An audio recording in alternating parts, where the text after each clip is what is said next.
Good morning, guys. So, I'm kind of torn between two sets of verses this morning. Uh, been really struggling with this all morning.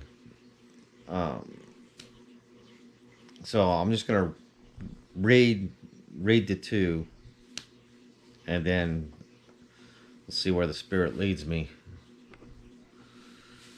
Okay. So the first one is from Exodus, uh, chapter 22, verses 28.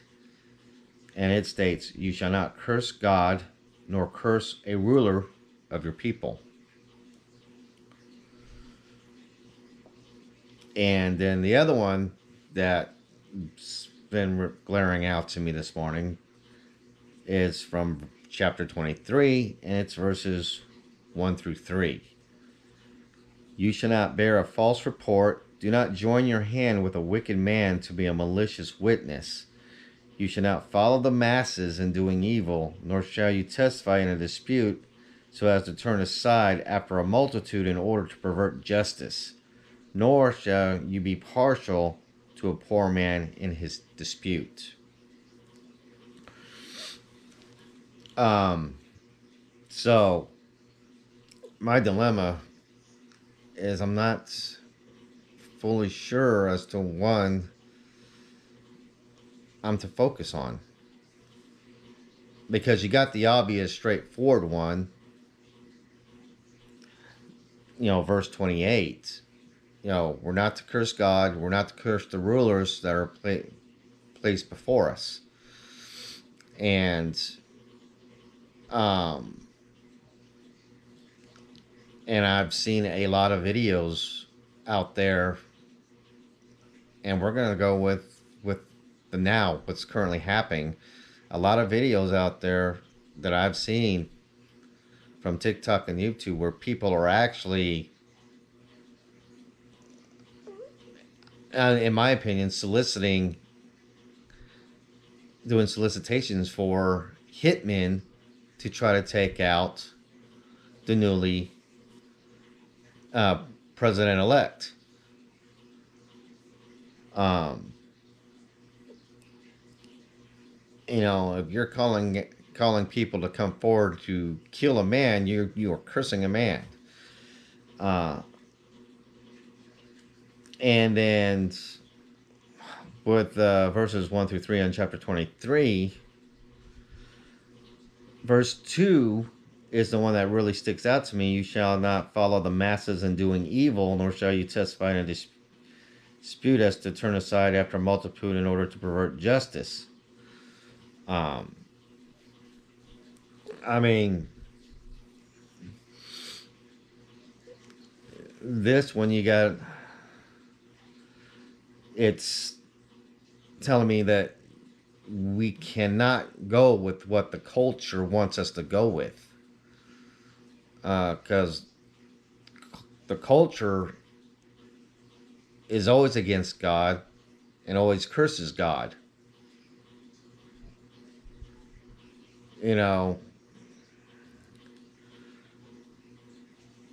and so,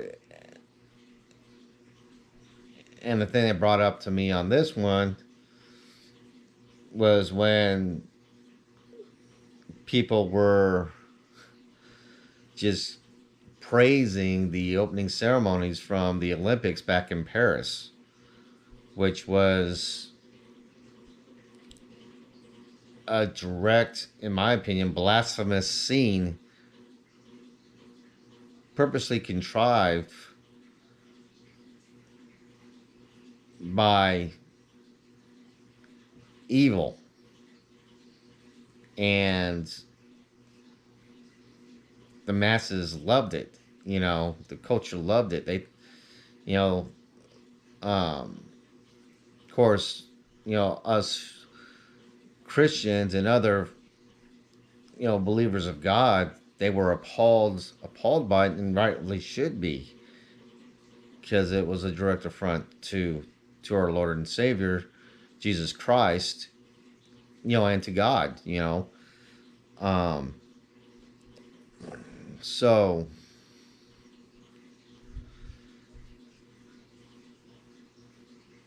and, you know, and the masses as well, there was such a small group trying to portray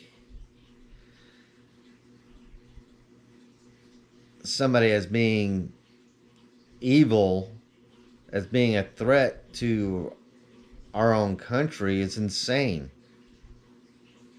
You know, it's the very culture and masses of evil that are the ones who are the direct threat and who are defiling God. So, um, we definitely don't need to be supporting the masses and supporting those who curse our rulers, because point of fact they're cursing God, because God is the one who's ordained those rulers in place. You know, whether it be because we as Christians, we as followers of God, refuse to do our part and stand up for our moral, and godly rights, um, or whether He blesses us because we do stand up, for our biblical and godly rights and truths.